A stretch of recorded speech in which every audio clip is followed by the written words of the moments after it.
there's three major schools, if you break it down. There's the analytical school that came from Freud. Uh, there's the experimental school that came from Pavlov. And then there's the existential school, Maslow and a lot of other people. So we combine all three and then we go into meditation. Yes, if you stop using drugs, then and that's a behavioral change. What's the underlying cause? And that's the analytical approach. Why are you doing this?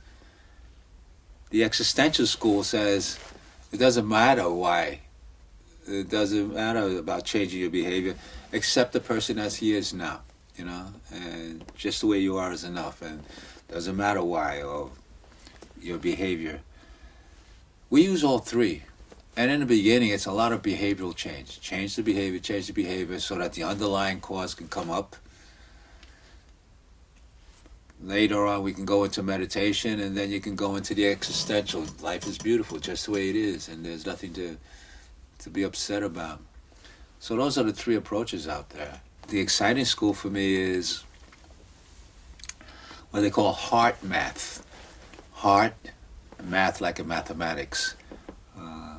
I like their approach. They don't have an emotional release. They have a lot of understanding, but I still like their approach. And they talk about that the source is the heart. The electric magnetic vibrations of the heart. It's not 5 times, 50 times, 500 times. It's 5,000 times greater than the vibration of the mind. And when you listen to that, if you walk in with an open heart, whether people feel it or not, you have this enormous energy field coming out of your heart. And that's more than the mind, And I'm excited about that school. It's my latest turn on. I combine a lot of the work. Asking your heart what is the answer rather than your mind. And then people get confused. What's my mind and what's my heart? And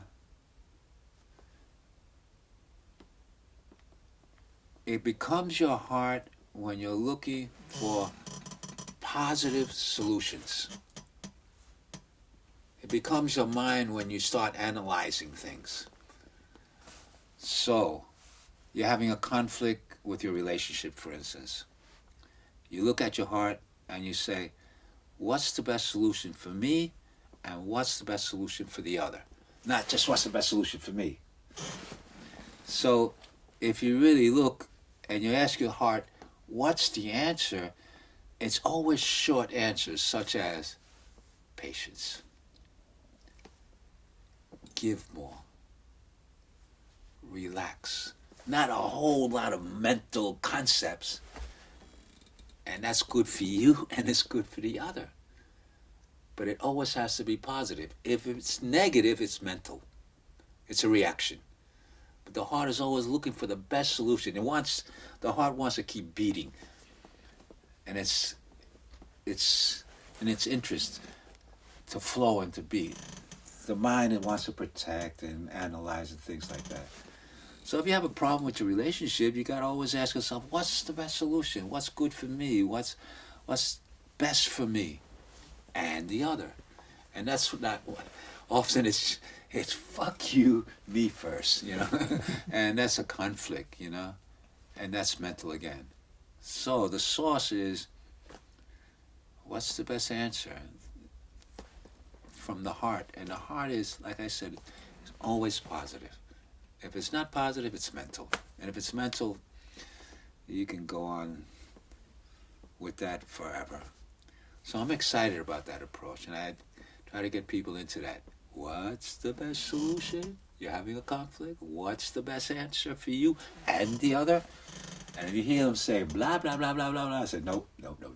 That's your mind. What's your heart say? I don't know what my heart says. Listen to your heart. My heart says, right now I don't know. I said, that sounds good. You don't know, okay? Keep looking for the best solution.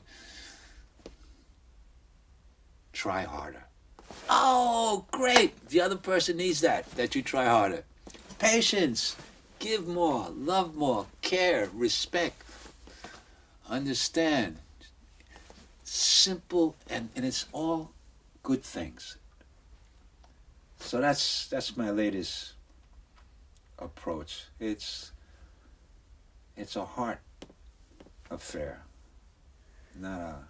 And I've been into this mind and analyzing the mind and behavior for so long, really. So you will call it that this is your way in therapy? Well, this is my latest because it always keeps changing. And the other thing is, I insist with my staff that we're always open to new ideas. If not, we get rigid and stuck. We become a box, you know. And this is the only way we operate.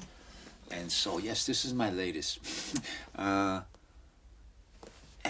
it's like in martial arts, we keep taking the best. If not, we can't listen to what other people say because it doesn't fit what we expect, you know, and that's not healthy.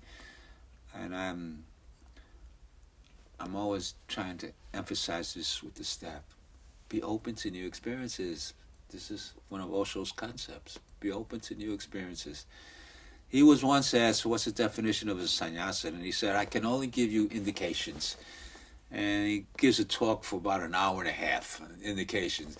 He says, number one is, a sannyasin is open to new experiences.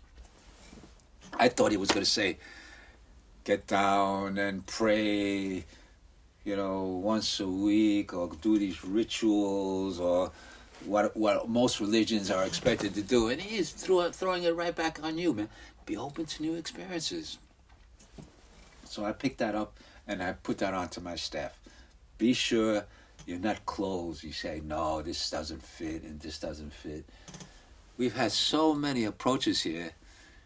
We once had a Korean masters come here and teach us how to meditate.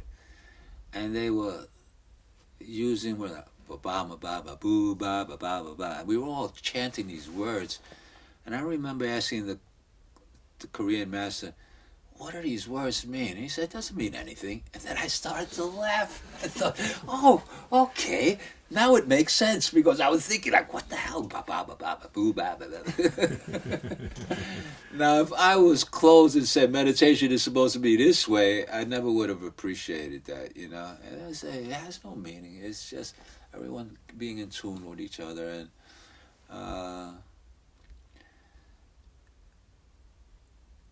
And I think that's one of the things that keeps us fresh